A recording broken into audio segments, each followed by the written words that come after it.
Delicious റെസിപ്പീസിലേക്ക് ഒരിക്കൽ കൂടി സ്വാഗതം. ഇന്ന് നല്ല ടേസ്റ്റി ആയിട്ടുള്ള ഒരു തക്കാളി ദോശയുമായിട്ടാണ് ഞാൻ വന്നിരിക്കുന്നത്. ഇത് വളരെ പെട്ടെന്ന് തയ്യാറാക്കിയെടുക്കാൻ പറ്റുന്ന നല്ലൊരു ദോശയാണ്. അപ്പോൾ നമുക്കിത് എങ്ങനെയാണ് തയ്യാറാക്കുന്നതെന്ന് നോക്കിയാലോ. ഒരു മിക്സിയുടെ ജാറിലേക്ക് 1/2 ടീസ്പൂൺ ചെറിയ ജീരകവും 1/2 ടീസ്പൂൺ ഇഞ്ചി ചെറുതായിട്ട് അരിഞ്ഞതുമാണ് ഇപ്പോൾ ചേർക്കുന്നത്. ഇനി ഇതിലേക്ക് അടുത്തതായി ചേർക്കുന്നത് കുറച്ച് കറിവേപ്പിലയാണ്. കറിവേപ്പില ചെറുതായിട്ടൊന്ന് കട്ട് ചെയ്തിട്ടാണ് ചേർത്തിട്ടുള്ളത്. 1 ടീസ്പൂൺ കാശ്മീരി ചില്ലി പൗഡർ ചേർത്ത് കൊടുക്കാം. ഇത് ചേർക്കുമ്പോൾ നല്ലൊരു കളർ കിട്ടും, എന്നാൽ അധികം എരിവുണ്ടാവുകയില്ല. അടുത്തതായിട്ട് 2 തക്കാളിയാണ് ചേർത്തത്. ഇനി ഇതിലേക്ക് ഒട്ടും തന്നെ വെള്ളം ഒഴിക്കാതെ നന്നായിട്ടൊന്ന് അരച്ചെടുത്തിട്ട് വരാം. ഞാനിവിടെ 2 കപ്പ് ദോശമാവാണ് എടുത്തത്.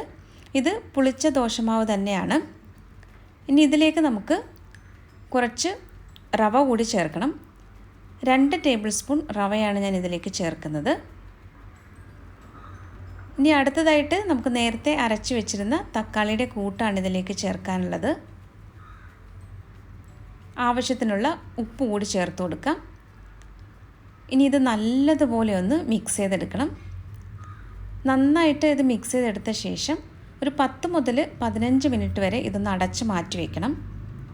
റവ ചേർത്തിട്ടുള്ളത് കൊണ്ടാണ് ഇങ്ങനെ നമ്മൾ കുറച്ച് സമയം ഇത് മാറ്റി വയ്ക്കുന്നത്.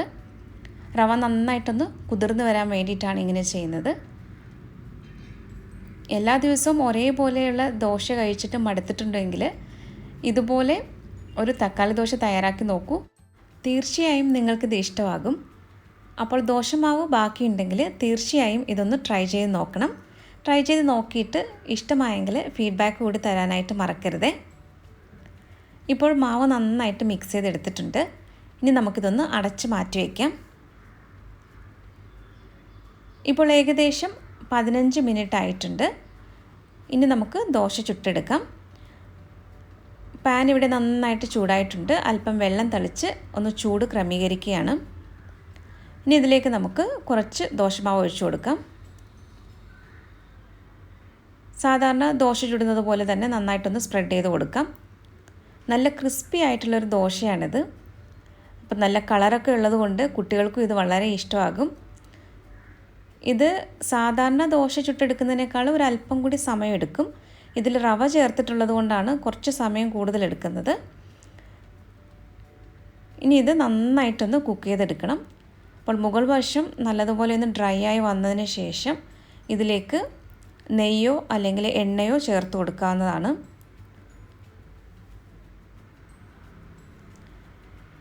ഞാനിവിടെ ഇപ്പോൾ കുറച്ച് എണ്ണയാണ് ചേർക്കുന്നത്. ഇതിനു മുമ്പ് റവ ദോശയുടെ ഒരു റെസിപ്പി ഞാൻ പോസ്റ്റ് ചെയ്തിട്ടുണ്ടായിരുന്നു. അപ്പോൾ അത് കണ്ടിട്ടില്ലാത്തവർ ആ വീഡിയോ ഒന്ന് കാണണം. റവ ദോശയും ഇതുപോലെ തന്നെ നല്ല ക്രിസ്പി ആയിട്ടുള്ള ഒന്നാണ്. അപ്പോൾ ഞാൻ അതിൻ്റെ ലിങ്ക് ഡിസ്ക്രിപ്ഷൻ ബോക്സിൽ കൊടുക്കുന്നതായിരിക്കും.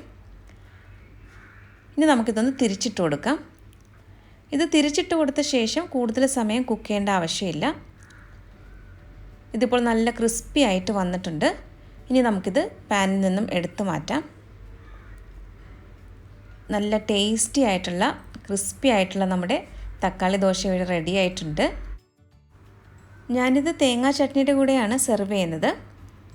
നല്ല ടേസ്റ്റിയാണ് കേട്ടോ ഇത്. അപ്പോൾ എല്ലാവരും ഒരു പ്രാവശ്യമെങ്കിലും ഇതൊന്ന് ട്രൈ ചെയ്ത് നോക്കണം.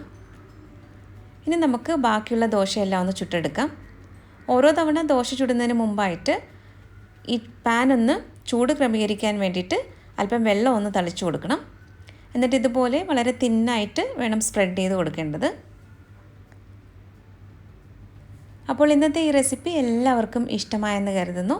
റെസിപ്പി ഇഷ്ടമായാൽ നമ്മുടെ ചാനൽ കൂടി ഒന്ന് സബ്സ്ക്രൈബ് ചെയ്യണം. അപ്പോൾ മറ്റൊരു നല്ല റെസിപ്പിയുമായിട്ട് വീണ്ടും വരാം. താങ്ക്